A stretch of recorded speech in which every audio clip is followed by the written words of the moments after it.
कांग्रेस के वरिष्ठ नेता राहुल गांधी ने हाल ही में एक प्रेस वार्ता के दौरान एक बयान दिया जिसने राजनीतिक हलकों में हलचल मचा दी है। उन्होंने कहा, मैंने एक गलती की, मैंने ओबीसी समाज का प्रोटेक्शन नहीं किया, ये मेरी गलती थी। इस बयान के जरिए राहुल गांधी ने ओबीसी समुदाय के प्रति अपनी पार्टी की नीतियों में कमी स्वीकार की, जो देश की राजनीति में एक महत्वपूर्ण वर्ग का प्रतिनिधित्व करता है।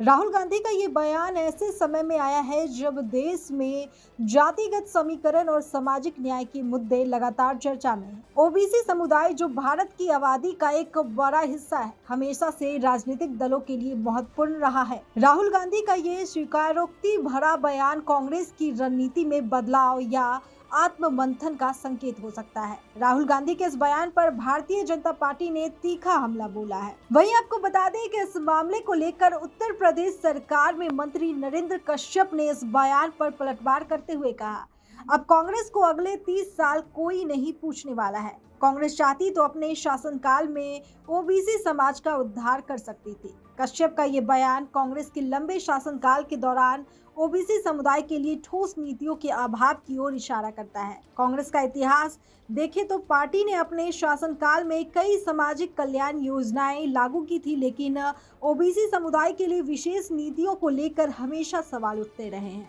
मंडल आयोग की सिफारिशों को लागू करने में कांग्रेस की भूमिका और उसकी गति पर भी विपक्षी दल सवाल उठाते रहे हैं।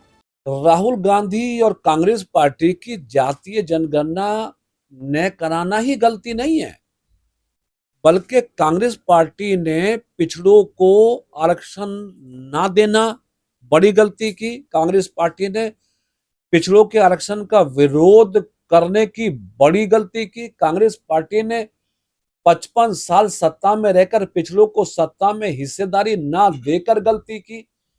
कांग्रेस पार्टी की एक गलती नहीं है। अगर कांग्रेस पार्टी ये गलतियां ना करती होती तो 1955 में काका कालेलकर रिपोर्ट लागू हो जानी चाहिए थी। पिछड़े समाज के लोगों को कम से कम 60-70 साल पहले आरक्षण का अधिकार मिल जाता, और पिछड़े समाज के लोगों को 50-60-70 साल पहले आरक्षण का अधिकार मिलता तो आज भारत के पिछड़े समाज के लोग भी सामान्य वर्ग की तरह आज विकास की मुख्य धारा में होते, रोजगार की मुख्य धारा में होते, सियासत की मुख्य धारा में होते। सही बात यह है कि कांग्रेस और राहुल गांधी ने पिछड़ों के विकास को, पिछड़ों की समृद्धि को, अधिकारों को, राजनीति को समाप्त करने का काम किया। अब राहुल गांधी और कांग्रेस पार्टी को समाप्त किए बिना पिछड़े समाज के लोग भी दम लेने वाले नहीं है। हम तो धन्यवाद करते हैं देश के प्रधानमंत्री नरेंद्र मोदी जी का, जिन्होंने साहस दिखाया, जिन्होंने हिम्मत जुटाई और देश में सामान्य जनगणना के साथ साथ जातीय जनगणना कराने का फैसला लेकर प्रधानमंत्री जी ने पिछड़ों को उनकी पहचान जताने का हक दिया। ओबीसी कमीशन को संवैधानिक दर्जा देकर प्रधानमंत्री नरेंद्र मोदी जी ने पिछड़े वर्गों के संवैधानिक संस्था को सशक्त किया।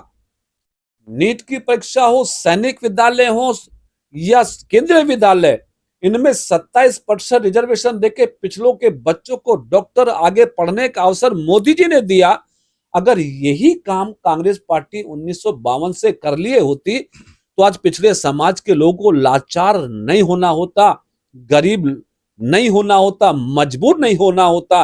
हिंदुस्तान के ये 55-60% लोग जो पिछड़े समाज के लोग हैं, जिन्हें आज लाचारी, भुखमरी और बेरोजगारी से गुजरना पड़ा, इसके लिए जिम्मेदार कांग्रेस है, राहुल है और ये इंडी गठबंधन के लोग हैं। इसलिए अब पिछले समाज के लोग, चाहे राहुल गांधी जी 100 बार क्यों ना नाक रगड़े, अब इनको माफी मिलने वाली नहीं है। उदित राज जी राहुल गांधी जी की तुलना बाबा साहब डॉक्टर अंबेडकर से करके बाबा साहब का अपमान कर रहे हैं, बाबा साहब के सम्मान के साथ खिलवाड़ कर रहे हैं।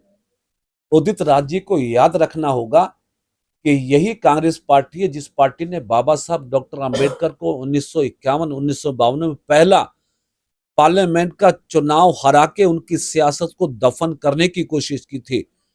कांग्रेस पार्टी ही वो पार्टी जिस पार्टी ने बाबा साहब डॉक्टर अंबेडकर के संविधान के रचयिता के रूप में उनके नाम का विरोध किया था। कांग्रेस पार्टी ने हमेशा दलितों के हक और अधिकारों को लूटने का काम किया। उस पार्टी की हिमायत में यदि उत्तरदायी आज राहुल गांधी जी के समर्थन में खड़े तो निश्चित मुझे लगता है कि उत्तरदायी जी को शायद अपने मन, अपने विचार, अपने पूर्व काल के मन को टटोलना चाहिए, विचार को टटोलना चाहिए और बाबा साहब की तुलना बाबा साहब के साथ राहुल गांधी की तुलना करके वो बाबा साहब का अपमान ना करें। अन्यथा तो उदित राज जी को भी इसके लिए कम से कम विरोध के लिए तैयार रहना पड़ेगा।